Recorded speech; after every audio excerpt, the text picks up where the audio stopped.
Hello everyone, it is Christine here and I am back because we've got a new prompt for Roxy's Journal of Stitchery for the Field Notes Journal. Can anyone guess what the prompt might be? It is for the season of autumn and the prompt is autumn colours or tones including earthy reds, fiery oranges, rust and deep burgundies. So it was so fitting that I had actually received in the post my monthly subscription from the Makers Flock, which is a UK little business that specialises in felting and fibres and tools. I learnt about it originally through the lovely Annie Claxton from Arty Farty Annie. And then I took out a subscription because when I researched it, I discovered even though it comes from the UK, for the price of about 2 or 3 coffees, I could have this delivered to me, including everything that's in it, the lovely fibres and the newsletter and access to tutorials, little sample fibres on these cute little sheeps, for about the price of 2 to 3 coffees. And given I don't generally go out for coffees, I just have my at-home coffee in the morning, I thought that's a little treat that I can get. Because just to get quantities like this of these fibres, which might not look like a huge amount, it goes a long way in felting, and it's just so lovely to have a little sort of, I guess, bespoke pack put together for you with project ideas. And so this month's project was creating autumn leaves, and it uses water-soluble interfacing, I guess. We got a small amount of it in the pack, and I've been lucky enough today to track down at Spotlight something that looks very similar to the type that the Makers Flock sells, which will be much more readily available for me to get in Australia, because even though these boxes are quite affordable to get sent to Australia if you take out a year's subscription, I found if I put things just in my cart from the Makers Flock, the postage is a bit more expensive. So I won't give you a full tutorial. I'll just show you part of me working on one of the leaves so you can see how they work with the dissolvable interfacing. And it's just got my mind whirring about a whole lot of wonderful applications. But what I love about these little autumn leaves, which I've just made this afternoon, very quick to do, is that they can hold their shape. So because you're wetting them to dissolve the water-soluble interfacing, then when you put them to dry, you can put them over something and curve them even when they're dry.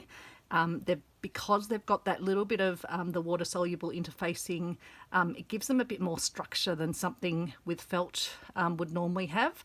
And the water-soluble interfacing also means you can just get these beautiful fine thinness to it, which you would struggle if you were just trying to felt something of that thinness. So yeah, I'm so super excited about the application, but also super excited about these little autumn leaves. And the great thing is, I don't know if you can see it on the video, but you can see through them like you'd kind of be able to see through when the leaves start to disintegrate a bit and you start to get the skeleton of the leaf. So I think they're incredibly delicate, incredibly beautiful. I can see myself sort of making wreaths and other things, or making little brooches with little say a little acorn, for example. Amazing. So all I used for these was these beautiful fibres that came in the subscription box. Sorry, excuse me, I'm going croaky. So we will get to that, but I'll just pop these in there for now. I thought first up we might select what we're going to have as our background fabric, and I think I've picked something that I would like, but then I want to kind of think through the sort of the design elements. So this fabric is a fabric I absolutely adore. I've used some of it in my heirloom family quilt, the slow stitch quilt I'm making. It's called Peshawar Aram fabric, made in England. So it's a vintage piece that I've had. It looks like it was originally stitched onto something else. Who knows what it originally was. I think I might have got it originally from Melanie, purveyor of Reclaimed Textiles, but I can't be sure. But I thought this would be beautiful autumnal tones, but I didn't want anything that was going to compete too much with the autumn leaves. So originally I was thinking I'll maybe put like an orange or something under it, but I just don't think that will let the autumn leaves fully sing. So that's why I thought, nope, I might have a more neutral background. So I'm pondering, I was wondering if I use it sort of up this way and maybe somehow incorporate the text in it. But then I had the idea that I could make a little pocket and either have a raw edge on this side of the pocket or otherwise tuck the little selvage edge under. This is my comic board card that is my base, so everything, all my pages in my field notes are this size. And then I had the idea that I could just fold that selvage underneath, leave a bit overlapping, because with all my pages I'm sort of turning them under. So let's say I put my little clippy clip here, and then I could fold this side over. Not precise, of course.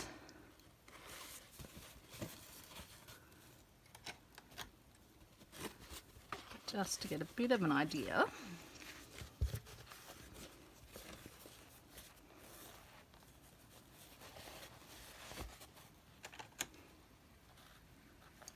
One like that. So something, and I'm just standing up to see if you can see. I think you can see most of the page.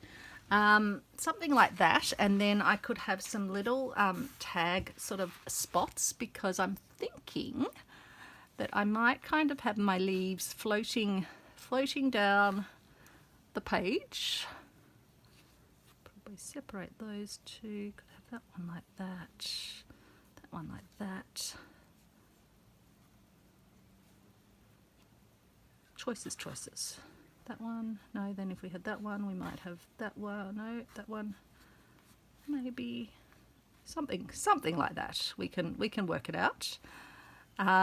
And then I was thinking I could have some little tags with the names of these, because I think these leaves are like a plane tree, a silver birch, oak, ivy, I think that's the poplar and that's the silver birch. So yeah, I thought I could do some little taggy labels. So I was thinking then I'd need a fabric to sit under the pocket. Because one of the prompts was rust, I was wondering if I use one of my beautiful rusty pieces to kind of be behind the pocket, almost like you'd imagine a field notes journal might have, some very, like it would have had sort of dirt, it would have been out in the field. So I thought maybe popping that behind here. So, and in a sense, if I was to do that, I'd have that sort of going across and being stuck down on the back of the piece. So maybe we can, don't want to lose my leaves. I'll just unclip the top bit for a moment, tuck this one in for a moment, so we can get a bit of a look-see. Actually, let's do this properly, somewhat properly. Let's put this as though it would be, and again I'd need to fold this over a bit, over the edge.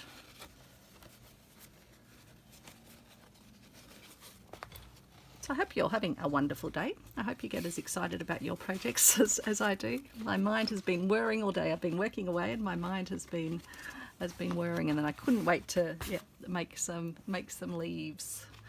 And yeah, I think I want this leaf down the bottom, that one being the edge of the pocket. As I say, I've loved this fabric and I've nibbled little bits of it out for various projects, but it'll be lovely to kind of keep it with its selvage in it, a bit more of its entirety in this piece, I think. And I do just think it's, a lovely autumnal selection of colours.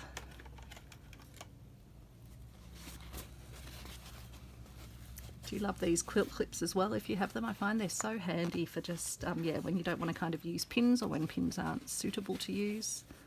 It's such a good thing to have. Now I should get that a bit straighter.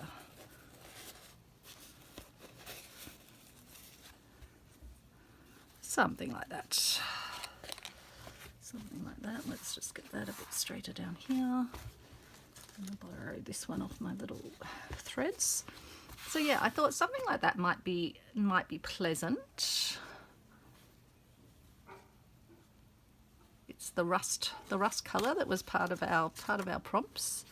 And I do love that these ones had like all sorts of rusty screws and metal things in it, and I love that those little prints are there. Where's my other leaf gone? There it is. So yeah, don't know how I had them organised before, but that will be another day task.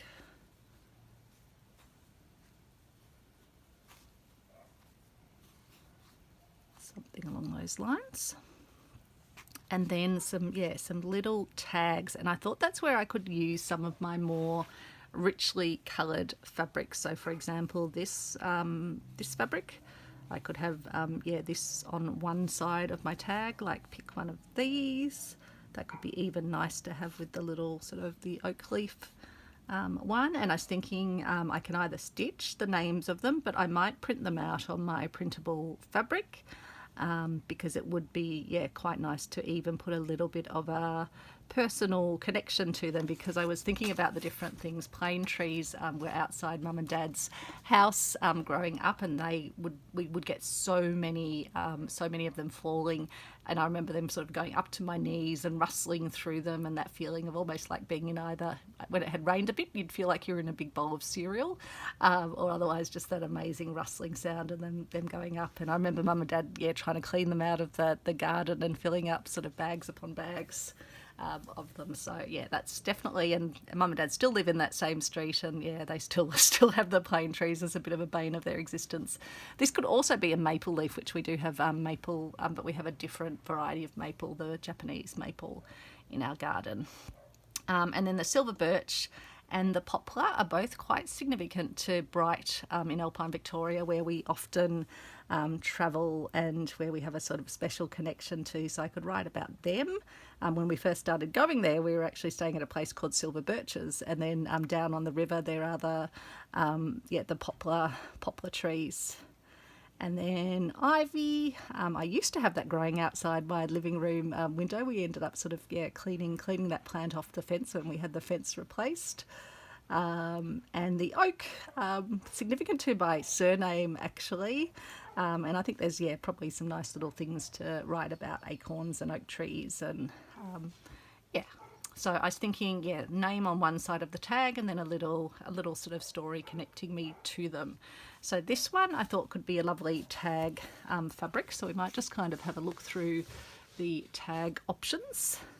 This one I thought could be another lovely one, and maybe even using that.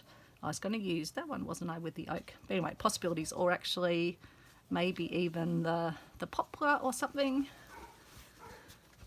Taken that one off its little fabric card. I wrap my fabrics around postcards to keep them orderly. I've got some other less rusty fabrics. This one I think I might have dyed. Was this one I dyed with like camellia or something? Can't even remember now, but I might keep those out in case I want then a neutral on one side of the tag. But I've got quite a lot of fabrics. I've also got some sweet fabrics like pumpkins, for example, so it might be fun to use some of these on the tags also. This one's a lovely goldy one with a leaf motif, so I thought that could be fun to use on the tags. That one's just like a neutral. I might put that over with my rusty ones. Some very autumnal flower design, so again could be good to put maybe some little strips on the tags. Depends if I want to do them sort of full slow stitch sort of scruffy style. Beautiful, very luxe. I think it's a synthetic. It would have been in one of the fabric samples I got from the reverse art truck, but again I think it could be a nice composite. Got these woven samples from the reverse art truck, and I thought just the browns might go. So again, that could go where I have one of the sort of colourful ones on one side and then a more neutrally sort of one on the back of the little tag. I've got so many of these woven samples, but again they're quite sizable. That one's probably got a bit more blues in it, so I might discount that one. This is a lovely little leaf fabric, and again could be nice. It's probably a bit more, the blues aren't as much. I could always do some little stitches over that, although it probably wouldn't matter if I'm actually going to use it as a tag. I can put the taggy bits over. That's probably not quite right, but I did like the little seed heads, so I'll put that elsewhere. Got this huge amount of this fabric, which is a beautiful tapestry-like fabric. Even though it's kind of got spring flowers and other things on it, I thought maybe some of these orange sections would be lovely to use as a flag, because they do evoke that sort of autumnal tone for me. I will have to put that one out of the way though, because it won't fit on the bench. We've already looked at a piece of this leaf design fabric, so I'll keep that one out, because that one's, in fact I'll put this one that's already folded nicely elsewhere away in the drawer. And then what else? I've got more of that leaf one, so that one can go away in the drawer as well. I've got this flowery one, but I think it's, yeah, they're roses, so I don't think they go as well. Wasn't sure if I wanted to use some of my Aboriginal design fabric, but I don't think the pinks work as well with that. This one could be a good neutral, I think. So I'll keep that out. This is a bit of beautiful feed sack fabric that I got. And that could be nice to use a little bit of that, even just as a little accent. And this is just a nice neutral, but again I think it coordinates nicely, and it might be just nice to kind of soften down some of these quite bright ones. Likewise, these little dotty bits, they kind of remind me a bit of mushrooms or something. It's that sort of mushroomy tone, so again that could be good just to soften it down. A piece of like upholstery fabric sample. Again, it's probably a little bit more pink, but I think it could work. Could be a good softening. And just having a look if I've got anything else. Oh yep, I've got some other fabric samples. These came out of a fabric sample book. And again, they could be nice to use on the cards. And the good thing, if I use them on the cards, they've actually already got card backed onto them in some cases, so I wouldn't even need to put the backing of card. They could be my base, and then I could add some other things to them. So I've got in that goldy colour, I've got that deep burgundy, which I think would go rather nice. I've got this one, and then I've probably got many more over in the drawers. I just grabbed out a few that looked good. I've also got a whole lot of decorative, like those sort of furnishing samples. I've got some other little bits of text, which could be good, although I think I'll probably do scripty writing on my, when I print on fabric. That could be nice just again as a bit of a neutral. And I've got this one, again, good as a neutral. This one's more like roses, but again that might be okay because it is very neutrally coloured. Got some of these lovely linen samples, so again just could be nice to tone it down. That one's probably a bit too grey and a bit too cool, so I'll pop that one out, but I think this one, again, that's probably actually a bit too cool. A bit too cool. Just having a look what else I have in my little box over here. No, I think that's all, which is probably way too many really.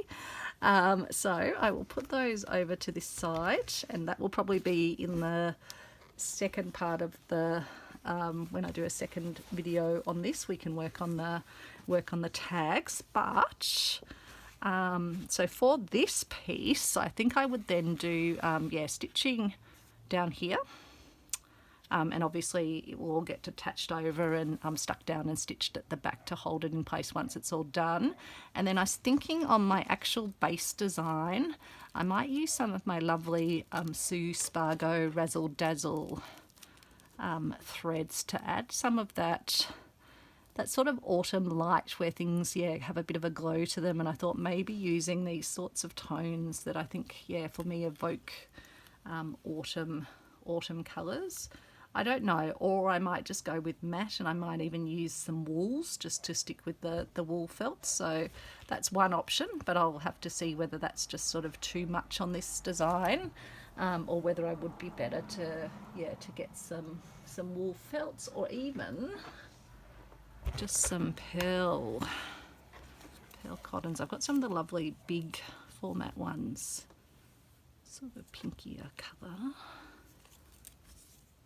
That's a mulberry silk. Oh, that could be nice because it really sort of starts to go with some of that.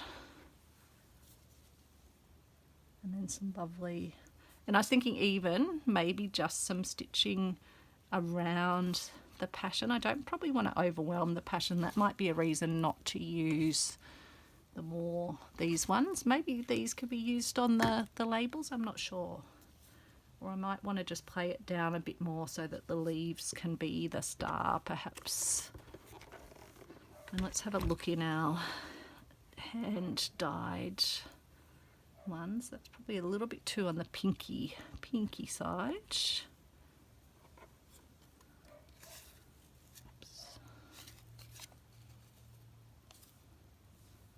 Probably a bit too pinky as well. That's one of my dyed ones. Got yellow, that's probably a bit too bright down there, but I could certainly use the other tones maybe. Might be a little bit too bright. That one I said was too pinky, didn't I? I think so. I think they're too bright.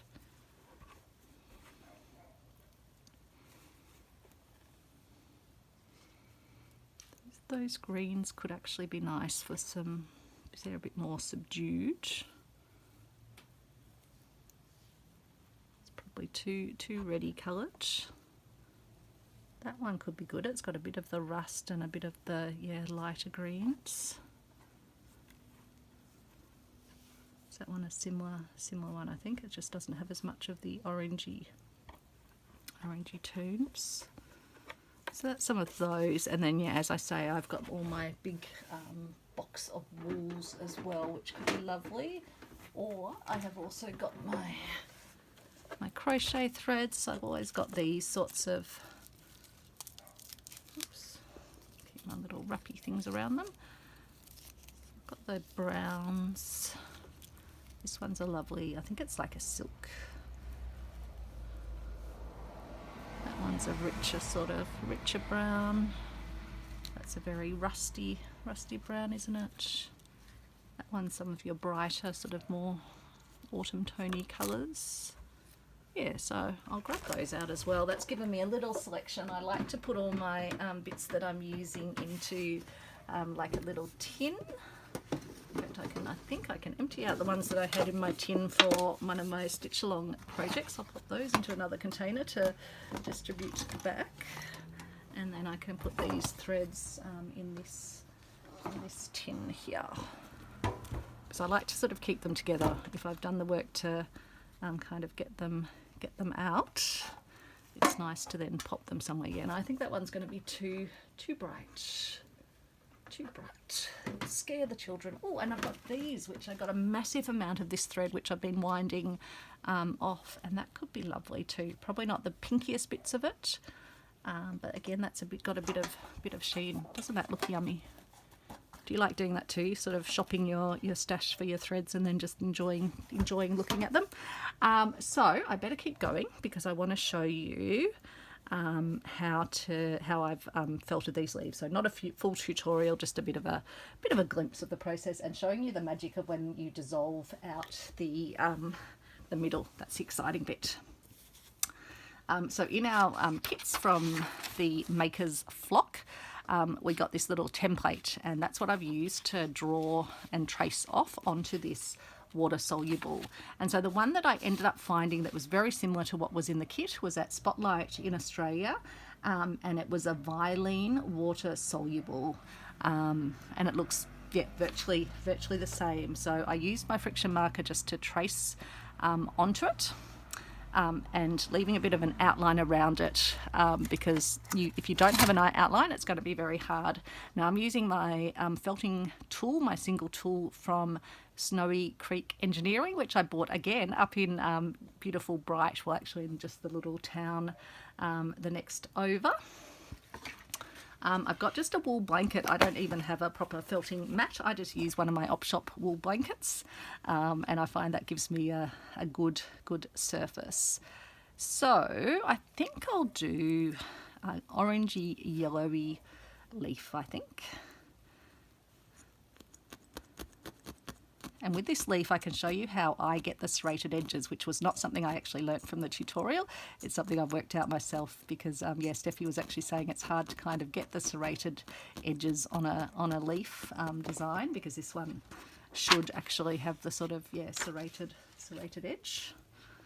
So I worked out a way to do that. Now I hope I'm on camera, yes. And so I love these tools. They don't make that clicky sound that some felting tools make. And they are designed in Australia, and I've met the lovely couple who designed them and just live on there. I think they've got an alpaca or llama farm. And they're engineers by trade. They're not actually felters, but they had a friend that asked them could they come up with a good felting tool design. And I've also got the multi-felter as well, which we'll use a bit later when I've got the sort of edges tacked down. So key thing with felting is to, yeah, lift it regularly to make sure that you're not fully felting it into the match. But I hadn't ever thought to actually felt into this water-soluble stuff. As I say, I haven't really used it much before. So again, you don't need a lot, and it's always best to kind of put less on the more. And yeah, Steffi at the Makers, she gives you lots of great tips on sort of how to approach this, but I don't want to steal her thunder and do a tutorial, so I'm just showing you as opposed to tutorializing you. But hopefully this might be enough to give you a little taste of it. And there's lots of free tutorials on the Makers YouTube channel as well, which I'll link to also, so you can check it out. They might even have a leaf tutorial. I'm not sure. It was just the project for September.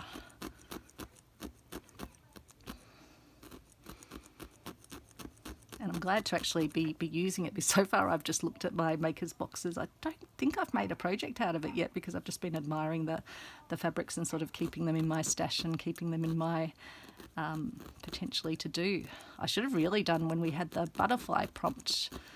I'm not sure if the box actually came after we'd had that prompt or not, but yeah, there's some beautiful butterflies I could have made as well.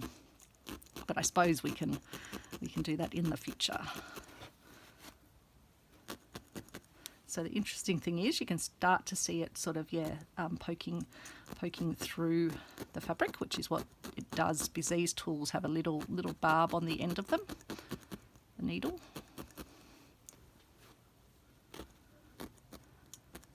And the great thing is you can just mix in other colours as you go.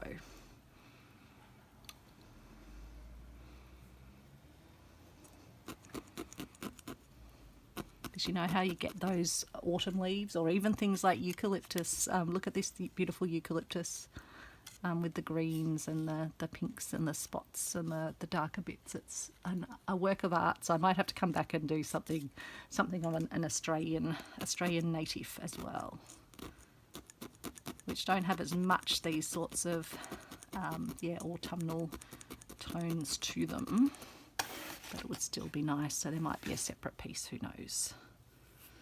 Although I probably do have enough to be working on at the moment that I probably shouldn't try and do 2 pages every prompt.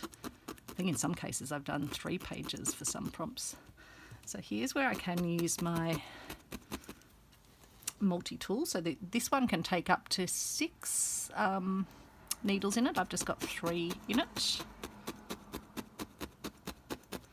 But you can more quickly felt your surface. So you can see it's coming through beautifully to the back.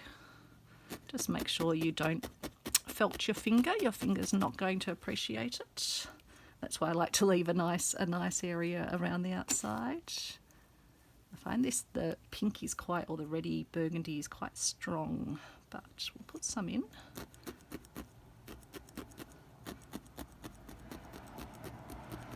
And then the good thing was when I dissolved out the water soluble, I could work out which side I wanted to be the top of my leaf and which I wanted to be the bottom of my leaf. It kind of gave me that option. What I like to do with these ones, where I've sort of overlaid some other, is I like to then put a bit of the orangey colour then over the top, and just periodically lifting it up to sort of see, is it thick enough but not too thick. Just if you can fully see through it in a section, you might not have got enough felted in yet. And you can see I'm not going out yet. I need to sort of put a bit more around the edges here because it's pulled away a bit from the edges.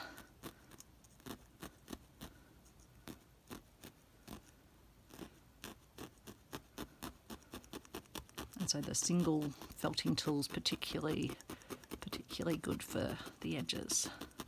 As I say, these aren't the felting tools that the makers use. I think they use Clover and some other brand, but I just love these. I've been so happy with these. They were a good investment. They weren't super expensive, but being Australian made and Australian designed and sort of, I guess, small scale.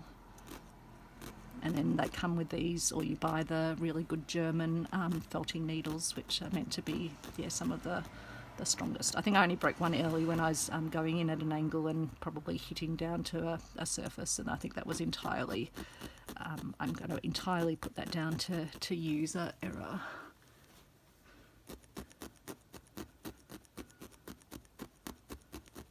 So yeah, just...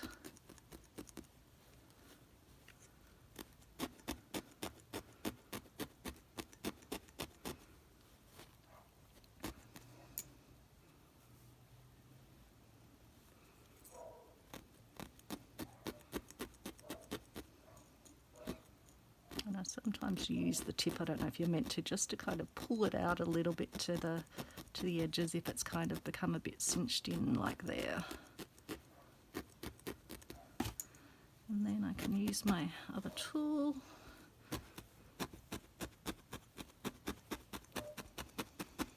Just, yeah, don't be watching your YouTube when you're felting like this. You need to watch your surface.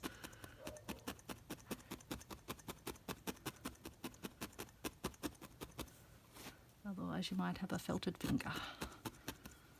I wonder if I should put like a little bit of the red around the outside there. I just love that you can kind of, yeah, play with the mixing of colours with felting.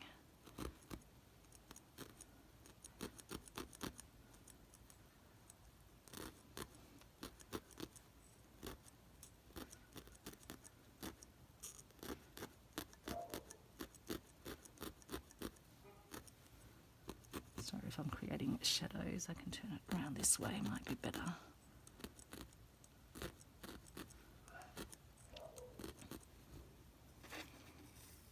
And so you can only just sort of faintly see the friction marker underneath.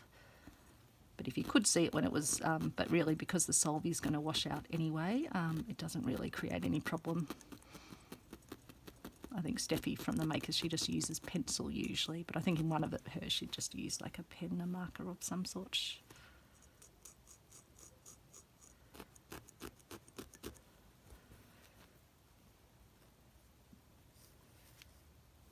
I'll just put a bit more of that down the bottom there. Actually, I should have a look, but yeah, I think it looks a little bit thinner down there. But as you can see, you don't end up needing a heap of the fibre.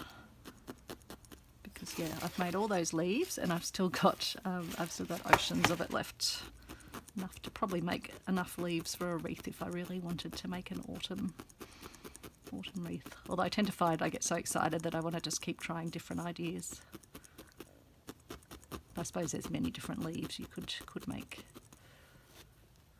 So yeah, that's coming through nicely. Looking at it, I'm holding it up to the light, and there's nowhere that looks too sort of thin. Give it another little multi-tool felting.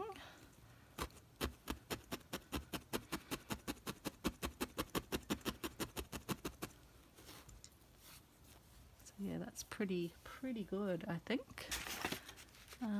Where is my scissors? There they are. So at this point I'll just use my regular straight scissors, but I was going to say remind me when I'm done. You won't be able to remind me, but I will then show you how I create the serrated edge, but I prefer to do that once I've washed out the the water soluble stuff. Now I'm keeping a little jar of that because who knows when that could come in useful. I think that was just the bus going by. So what I can do is move my blanket out of the way. This was a hot glass of water a little while ago, but it's probably a bit cooler now. But all you have to do is just very gently submerge it into some, I think hot water's best, but it probably doesn't really matter. Let me just make a spot to put my glass out of the way so we don't have a disaster. And then I've just got a little hand towel. I'm just going to squeeze as much water out of it. And that's just a fibre left on there. It's not leaving dye or anything, so don't worry. Or it could even be, is it the friction marker coming off it? Not sure. Maybe it is dye. And so that then is the leaf, and you can see that the solvay has completely disappeared. So there's nothing left there. There is just beautiful. I don't know how well I can show you. Have I got, no, I don't have my other phone here, so I can't put a light underneath it, but hopefully you can see when I look through it, it's almost got a see-through consistency. Now, if I want to dry it in a particular shape, which I'll probably dry it so it's sort of got a, maybe I'll actually do it a bit more like this. I would just shape it how I want it, and then I find something that I can just kind of leave it resting over that's got that shape. So I was using my stand for my camera today, and this is the point also that you can decide which one do you want to be the side on show. Do you want the back side, or do you want the front felting side? I think I like this bit along here, and I like the colours in the middle, so I'm going to make this my front side, although I do think the back even looks beautiful as well, but I think that's going to be really, really sweet. I wonder if I should even shape it so it's got a little bit more of the... And today with the sun, it definitely doesn't feel like autumn here. It's coming into, well, it's spring at the moment, but yeah, the summer sun was blaring today. So yeah, that's how that will be done. So wonder, do we want to have a play with some thread? Maybe we'll just have a little play. We've got a bit of time. So let's have a little play with stitching into our piece. So what I might do, just so I know where the top of it is, actually I'll just put a clip so I know I don't need to stitch any further up than that. Pop this piece out of the way. And let's have a think what colours we would like. And I'll just keep my leaf over there out of the way. Put my other leaves over there. So we'll need to do a stitching, some sort of stitching, I think along this side, although I can actually stitch it down just at the back and just with a overcasty stitch, I guess. So maybe it's more, do we want to do some decorative stitching in it? Do we want to do a stitch up there? Do we want to see how we feel about these more luminescent ones? Let's have a look. What do we think? These ones just sort of unravel themselves. Oh, I do like it. That is pretty. I think we'll do something a bit special up there. I thought it might be competing too much with the fabric, but I think it just actually enhances it. Now I won't get too much off here, and I keep these little clips on the end of this plus the little wrappy bit because yeah, these ones will just unravel at any given chance. I've heard some people say they don't love stitching with them, but I just love the look of them, and I don't mind stitching with them. Little chenille needle. Oops. Such they will, yeah, they'll do that unraveling if you get their end wrongly done.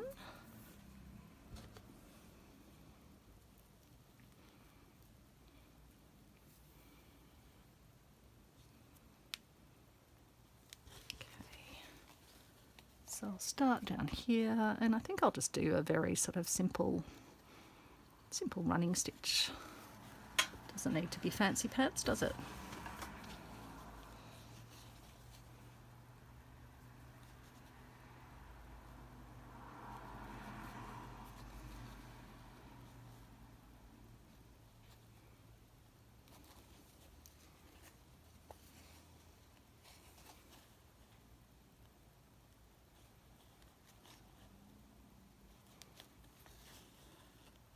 So it's Thursday evening here. We got the prompt last night.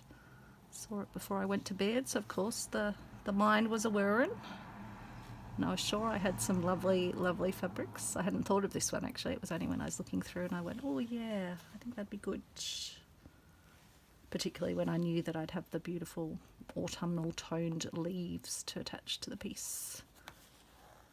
And I love that because I was originally thinking my cabinet of curiosities would be my more three-dimensional piece, but I've now got quite a few three-dimensional and interactive elements in my field notes display book. So yeah, I think that's fun. And I do like adding those little stories and using my my fabric that I can print on to do that. So I don't mind stitching words, but I don't want to stitch entire paragraphs.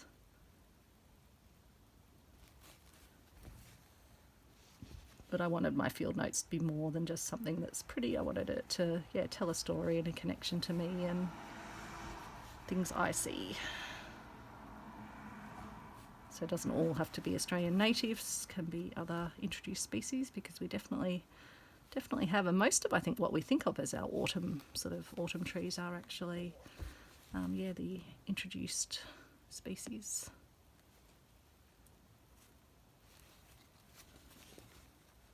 Yeah, that's going to be lovely. It's not too much, is it? It's just a nice little accent. Almost looks like a little binding or something. This almost looks like a binding on the side of the, like a little folder, and particularly with the tags sitting in it, I think it goes well. I was originally pondering, do I cut this out and put this on the bottom, but I kind of want to keep this piece of fabric semi-intact. That way someone gets to enjoy it in years to come if they ever take apart the field notes journal, much like we take apart sort of doilies and things. I don't mind that. If someone in years to come finds it in some sort of future thrift store, if indeed there is a world in existence in years to come, sometimes I look at what's happening in the world and it makes me wonder. You've heard me say it before, why can't we all live in peace? Why can't we all just stitch and be lovely and kind and generous and compassionate like this community? So if the stitches ran the world, one, we probably wouldn't want to, would we? Because we'd just want to be stitching. If someone came to me and said, do you want to be president or prime minister or head of state? I'd say no. No, thank you. Thank you for asking, but no, thank you. It's a bit like at work. Would you like a promotion? No. No, thank you. I'm happy. Happy where I am. Happy where I am.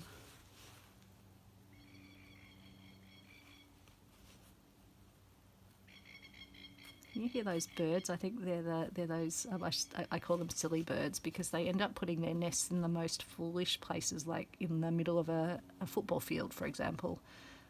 And then they make that sort of squawking noise to keep people away. I heard some commotion on the roof the other day while I was working, and I hope it's not one of them having laid on the roof, because I think they did that one other time, and they used to come and intimidate Alex in the backyard. We didn't have Travis at that time, but I have heard that they've got like spurs on their wings that they can fly at you and actually cause a gash. So I just hope they kind of aren't there. Obviously want all animals to have a place that they can have their home, but yeah, it'd be good if these ones sort of chose better, less human inhabited places. But I suppose we're inhabiting their nature, aren't we? So there is that, isn't there? Let's put one more stitch in.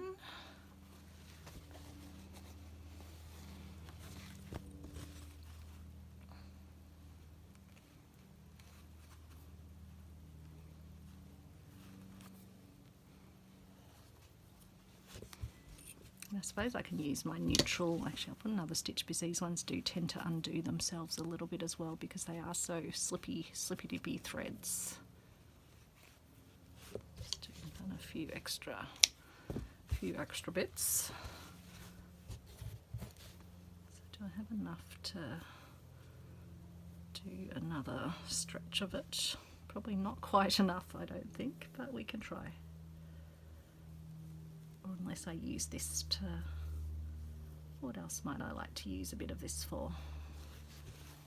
Maybe I can add some little stitching. Let's see, oops, not enough of a knot, or the knot actually undid itself. See, there you go. So the Houdini of threads.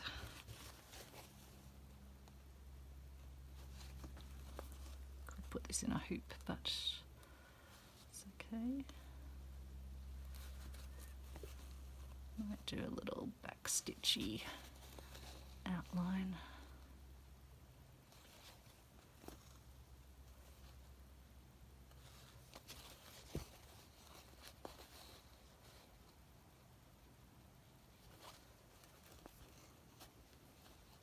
Because yeah, it might be nice to kind of embellish but not stitch over, so maybe more outlining and just maybe some stitching around the pieces.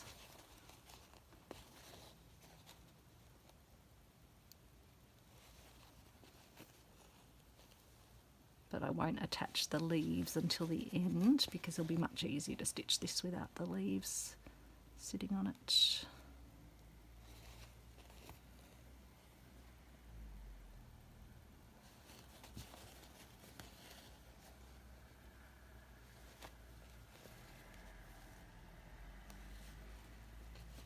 Yeah, I think that's lovely. I was a bit worried that these threads would overwhelm the piece, but I don't think they do. I think they just add a bit of lightness, and I like how they've got a bit of thickness and twist and reflectiveness to them. So I'm excited because we'll be doing our stitch along again this Saturday night. I'll probably start it a bit earlier at 9 o'clock because it's our daylight saving time changeover. So we'll have to get up an hour earlier after that. So 9 might be a better time, to 9 till 10 o'clock Melbourne time, Australian Eastern Standard Time. And we're stitching the beautiful little dog and cat design, which I've got a separate video on and also a link in my community post. But in case you haven't seen that project, it's a little stitch along. It's following along with the, well, not following along, using the designs from the public domain resource for the Briggs patent book from the 1800s. And having such a lovely time with that, and lovely to chat in real time over messages while the video plays with folks that are taking part or folks that are just dropping in for a bit of a stitchy, chatty catch up, which just it makes my weekend. It's so lovely. I just so value this community and just making real friends through it. We might not be in the same craft room, but we are definitely kindred spirits. How am I going for time? I think I've got a bit more time. How about we give a go to this one? This is a very old thread. I think I got it again at the Embroiderers Guild D-Stash. Look how old, actually. You can see how old it is. Look, it's got a disintegrated rubber band in it.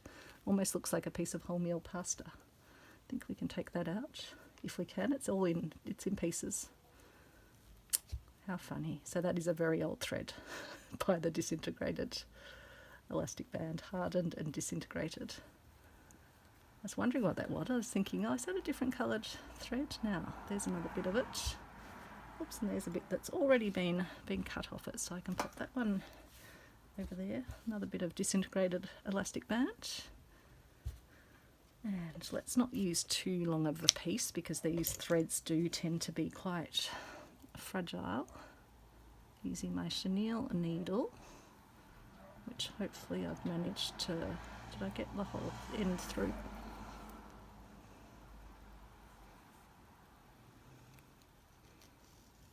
I think I've got it all in there.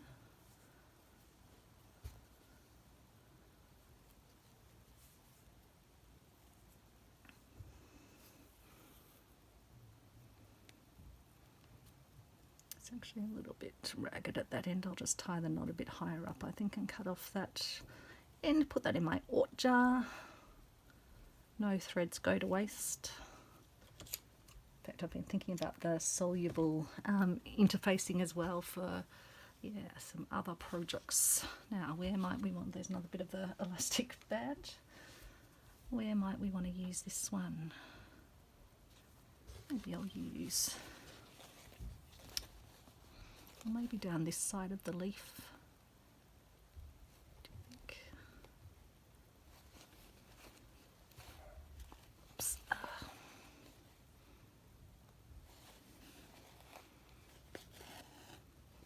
Might do a split stitch with this, I think. Where I pop up part way through it, just to mix it up.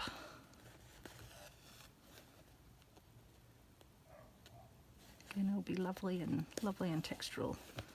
Oops, did I just? No, I thought I'd managed to somehow catch the bottom fabric, but no. I really probably should be popping this in a frame if it wasn't under a pile of fabrics on my desk. Can't even see it. You're the same, you pull all your fabrics out and then you're just surrounded by fabrics. You can start with a clean desk and then before you know it, new project and you're having too much fun. Oops, let's come back up through the same hole.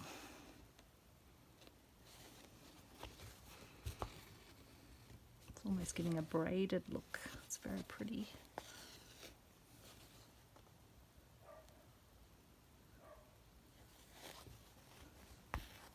Yeah, I think this is going to kind of pay tribute to these fabrics rather than overwhelming them. But again, this has a nice sort of sheen to it, which is probably good because these are more subdued colours in the background, so it kind of lifts it, I think, a bit.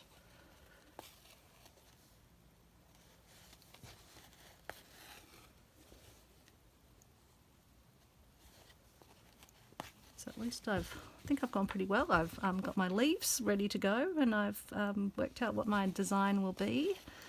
And I'll be able to do stitching on this. I can always come back and do some more stitching on this with you if there's some more interesting forms of stitching that I want to do. Maybe some chain stitch. I'll have to go back to my dictionary of stitches, which I still need to put all together. That's in my projects to be done basket.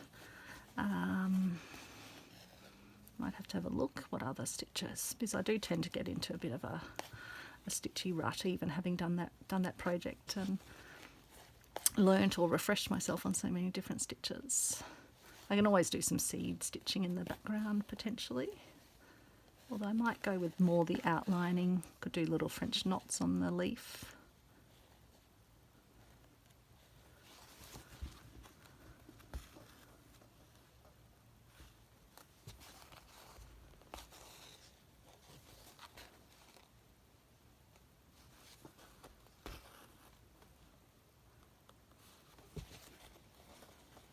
At least this thread isn't falling apart or anything. You never know with the older threads until you give it a go.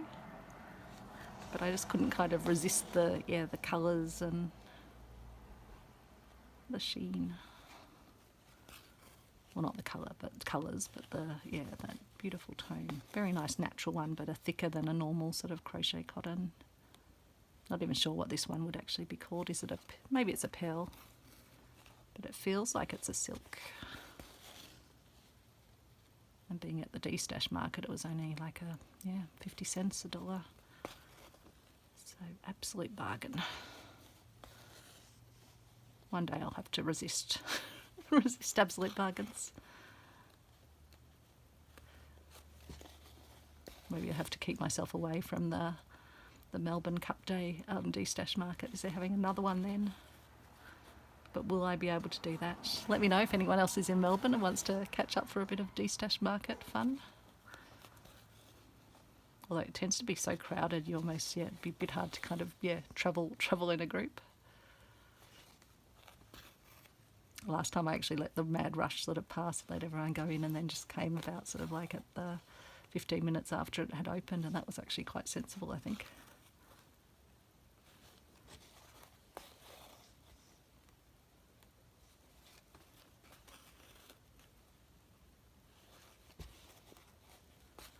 I've got a video with a lovely happy mail from one of my lovely subscribers, Carol.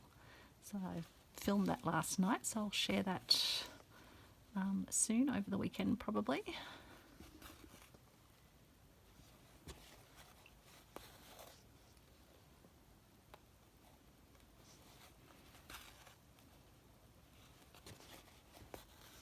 How are we going for time?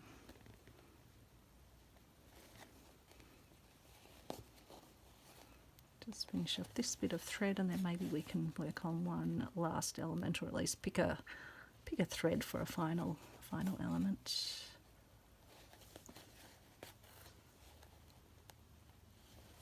But at least you can see how that's looking. I think that's lovely.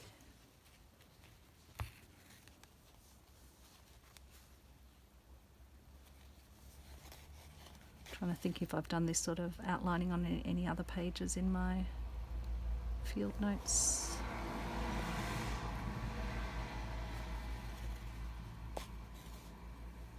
I'll have to kind of get them all out and look at them together. I like that they're all very different. I love the people that have kind of stuck with a single theme, particularly for those that are having a single roll of fabric. But for me, I like to just play with different techniques and different tones and texture and dimension and interactivity.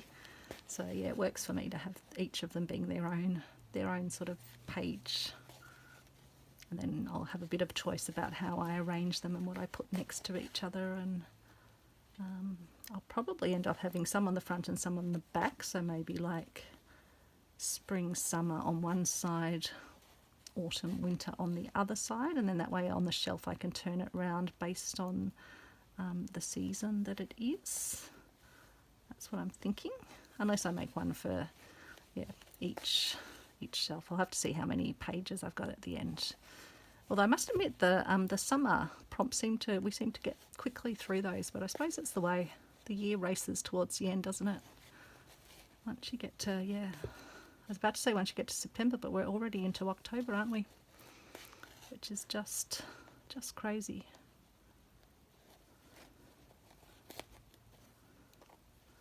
It is just nuts. Oops, so now I think we're at the point where my thread does not want to play anymore, so I'm going to tie that off before we have a knot on the front. Do a double knotting on this as well.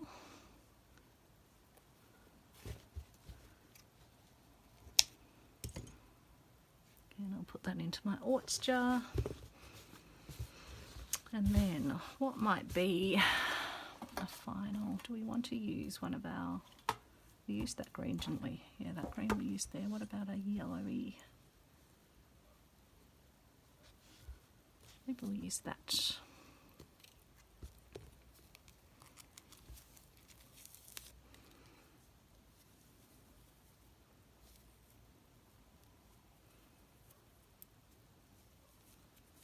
I won't take too much off.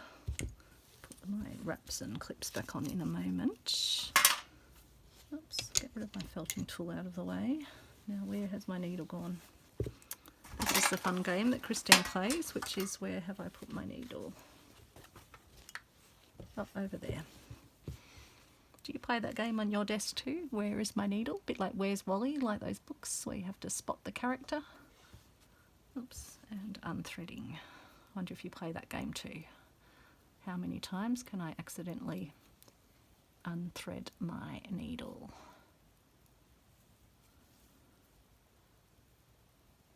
As I say, it's the Houdini thread. It's super slippery.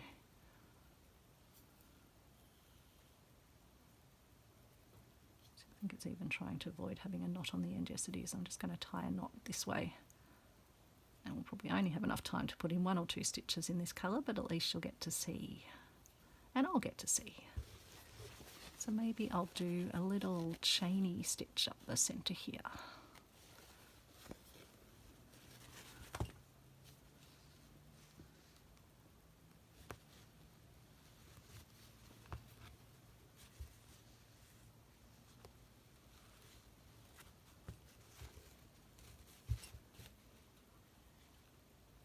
It's nice because you can still see the darker stem through it.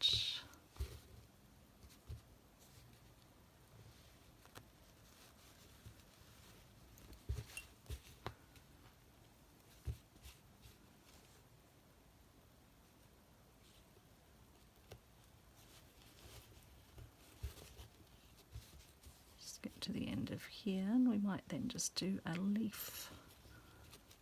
What will I do for the veins of the leaf? Maybe I'll just do a back stitch perhaps, or maybe a split stitch actually.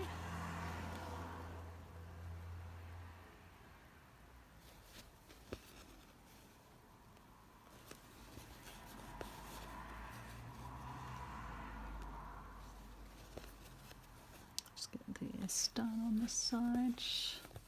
Just past the hour mark, but that's okay. I'll just do this one, and then, although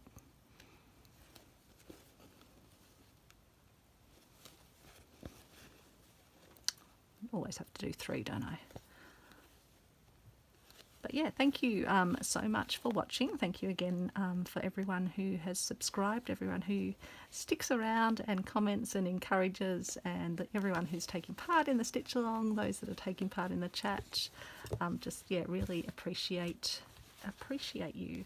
I won't tie that off yet because I can finish doing the rest of it, but that's how that's looking. And again, yeah, the beautiful a little, in fact that's the one, and it's already dry. It's got a tiny bit of dampness to it, but you can see how it's dried in. It's really beautiful little shape. So this is going to be a really fun piece. I know I say that about all my pieces, but I hope you enjoyed that. Hopefully that's given you some idea. Hopefully let me know if you're going to investigate felting, and I will chat to you soon. Bye.